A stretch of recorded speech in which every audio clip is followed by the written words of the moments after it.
they're talking about that rally that happened before it happened, and they're talking about how they have to make sure they police this thing well or try to shut it down because it's caused violence before when they've come and people have died. The problem was it was the Patriot Prayer guy that was the one who was shot. That's it. So they were twisting a fact to make the violence come from them when the violence came from the other side. Right. In the example they were citing. Well, they keep saying that's the big argument too, is that they're not from here. They're coming from other places. They have no right to defend something that isn't theirs. Bullshit. This is my nation. This is my country. These are my people. These are my cities. And I say I don't want to watch them burn to the ground. I don't care where help's coming from. If you want to stand up for something righteous and help my kids to walk down the street safely, if you want to stand up for our constitutional republic and our sovereignty, if you want to stand against violence and fear and just debaucherous behavior, you come on in and do that, because the most of us want you here. The most of us want you here. That's absolute ridiculous garbage. They're not causing problems. They haven't caused problems. I was getting into about the New York 9 thing that happened. Again, if you watch the footage on that, they weren't at fault there. Anything that I can, unless they've cut that video to be completely look like the Proud Boys weren't at fault. Because if you just watch it play through, you can see that it's the other side. As always, it's the other side pulling people out of their cars. It's the other side setting fire. It's the other side going into restaurants and intimidating people. It's the other side causing all of the subversion. They're the ones mixing the mud. It shouldn't even be a question in a normal thinking human being's mind that we stand up against what is wrong.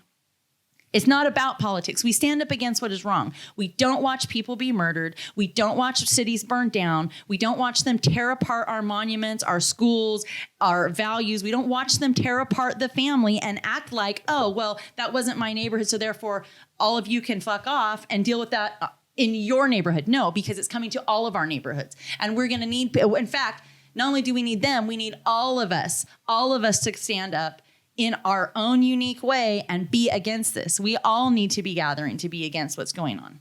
Yeah. Because it's not the ones and it's only the Democratic governors. It's only the few select, corrupt, bought, absolutely evil Democratic governors that are talking this complete, and it's absolute lies. It's absolute lies. Because, and it's like you mentioned earlier, Scott, because if we really were having an issue with white supremacy in this country, with the way that the media blows everything up, we would have all heard about it. Yeah, even by if now. The slightest indiscretion. The slightest thing, you would have heard it, and you don't. They're stretching out and reaching. They're like they tried to get Kyle Rittenhouse on it, but he's like, "No, bro, I'm gonna sue you. Great, I'm gonna get that Sandman money." So yeah, Sandman money. So, anyways, to me, it's just so clear. I think to like a lot of people, it's just so clear. But these, it's classic victim. My feelings are hurt, childish, lost soul behavior. My feelings are hurt. Make me happy. Wipe my bottom. Pat my back. Pay my bills. I'm gender fluid. I have no beliefs. You should have no beliefs. Make me feel better about the way that you're handling yourself safely. Off you fuck with that. Yep. I'm a whole American woman. A whole entire American still standing in a country that has a document that's meant to protect me from people like that. The reason why that document's there is so people can rise up and protect one another. That's it. That's it. Because if it could have worked the other way, then Brown would have called in her counselors to de-escalate those situations, and that's not what they're doing. The hate and the anger that are coming in is from the Marxist organizations. It's from the fascist organizations. And they can say anti-fascist all that they want. That doesn't negate what they stand on and what they fight for. When you are trying to ruin a country and bring a whole nation of people down, and again, this is a complete farce.